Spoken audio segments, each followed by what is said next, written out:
Perjuangan mencapai kemerdekaan Indonesia.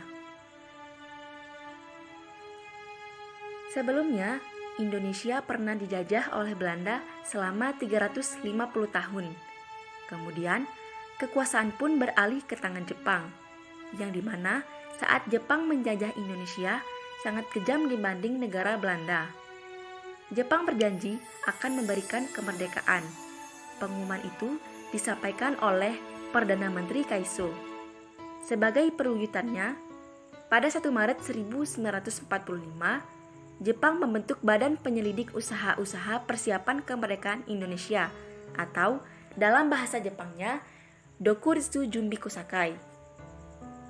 BPUPKI dibubarkan pada tanggal 7 Agustus 1945 digantikan dengan PPKI atau Panitia Persiapan Kemerdekaan Indonesia yang diketuai oleh Insinyur Soekarno. Jepang ternyata merahasiakan kekalahannya dari sekutu. Kemudian, Jepang mengumumkan kekalahannya dari sekutu pada tanggal 14 Agustus 1945. Berita ini dirahasiakan dari rakyat Indonesia. Bahkan, radio-radio disegel oleh pemerintah Jepang. Sultan Syahrir dengan sembunyi-sembunyi mengetahui berita ini, kemudian disampaikan kepada Dr. Randus Muhammad Hatta. Sultan Syahrir juga mendesak agar kemerdekaan Indonesia segera diproklamasikan. Pada tanggal 15 Agustus 1945, para pemuda mengadakan pertemuan di Pegangsaan Timur 17 Jakarta. Keinginan memproklamasikan kemerdekaan Indonesia semakin kuat di hati pemuda Indonesia. Hal ini memunculkan perbedaan pendapat dengan Soekarno sebagai golongan tua. Kemudian, golongan muda membawa Soekarno dan Hatta ke Rengas Dengklok agar golongan tua tidak dipengaruhi oleh Jepang.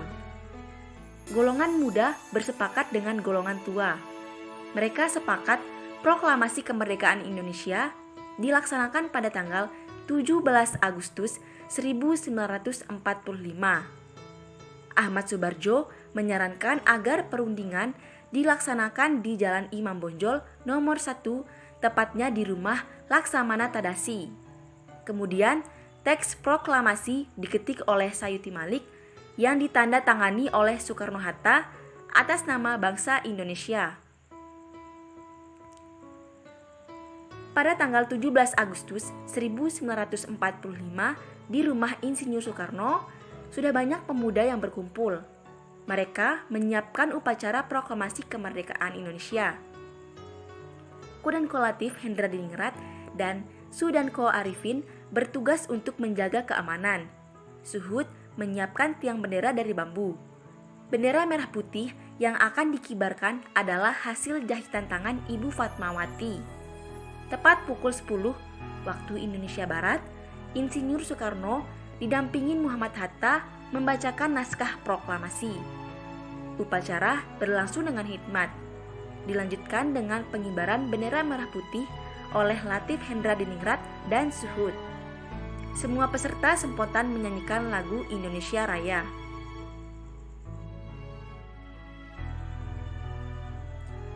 Peristiwa proklamasi merupakan puncak perjuangan bangsa dalam merebut kemerdekaan.